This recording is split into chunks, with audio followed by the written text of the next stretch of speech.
we're joined from Cairo by the Professor of Political Science at Al-Quds University, Dr. Ayman AlReqb. Welcome to Q News.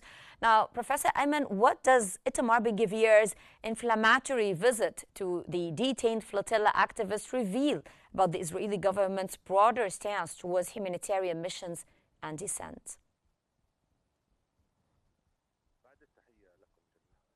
For everyone and the audience of Cairo Q News. The face that is shown through Itamar Ben-Gvir and the extremist government give the real face and image of the Israeli occupation that has always rejected any activation and activism by the international community. They always exercised their aggression.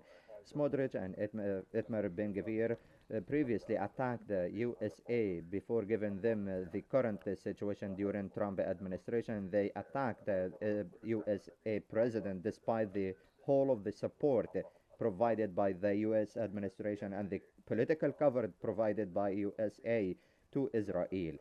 But Ben-Gvir and Smotrich attacked Ben-Gvir, and I believe he is a phenomenon. He believes that more extremism will persuade the partners and the supporters of him to elect him. Until now, the survey polls give him more votes. The last survey poll gave him 8 seats and 8 positions and more votes. That encourage Ben-Gvir to have more extremism, as he always doing against the Palestinians and even all the supporters of Palestinians. Mm-hmm. How legal is Israel's detention and planned deportation of foreign activists intercepted in international waters under international maritime law?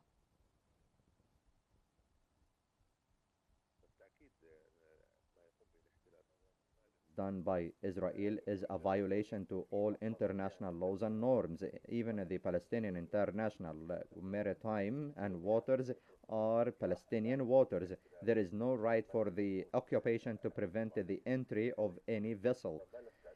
So when we talk about Palestinian and territorial water and activists coming to support the Palestinians to be detained ruthlessly by Israel, this is not acceptable, and this is of a paramount importance for the international community to focus on all of these acts by Israel in order to give expectations for any future missions by the international community. And this is a model of the occupation by Israel rejecting any rights of life for Palestinians and refuse any support for Palestinian lives.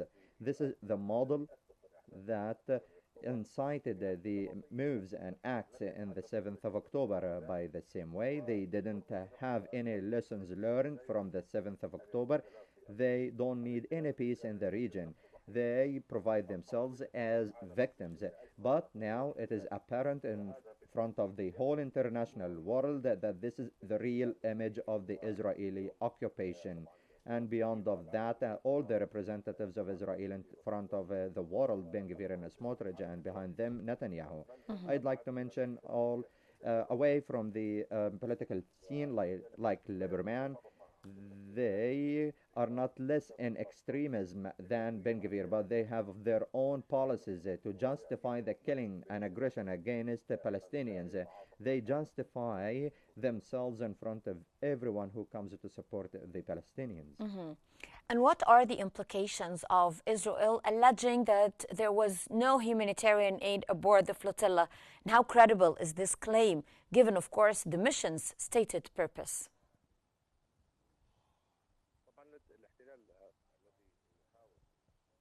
The Israeli occupation will try to show that this is a political move only with a political symbol without any humanitarian aids on board. But these are lies. We have seen the announcements by the flotilla and we have seen the pictures full of humanitarian assistance and aids on the flotilla vessels, more than 40 vessels. For them, this is a matter of threat for their political stance in front of the international community. They were afraid of the reactions of other countries or the activists' countries. They expected any chaos in the territorial water. They started to say that these are political vessels without any humanitarian aids. Sir, how might the footage of the detainees being processed and transferred to prisons affect Israel's image globally, particularly amid accusations of human rights abuses? We all know how the world now views Israel, but these images of the activists being driven to the prison, how might this perceive a more extended image of Israel in the eyes of the world? State is over all of that, and they are used to that. When there is a referendum inside the USA among the youth who and more than 50% does not support Israel, we have seen this transformation. We have seen the uprisings and protests from several capitals, most importantly from London, supporting Palestinians. All of these videos and images give a model how real Israel face is, and the real image of Israel and the real atrocities of Israel for the decision makers to consider all of these atrocities. This is a prototype that has become very evident in front of everyone, how they deal and treat the activists and supporters. All of these videos will increase the atrocities of Israel, on the other hand, that may force for any legal matters or legal acts against Israel. We call for that, and there is a call to freeze the membership of Israel inside the UN because of their violations of their commitments and obligations within the international laws. What legal avenues are available to the 473 detained activists, and could their treatment lead to international legal challenges against Israel?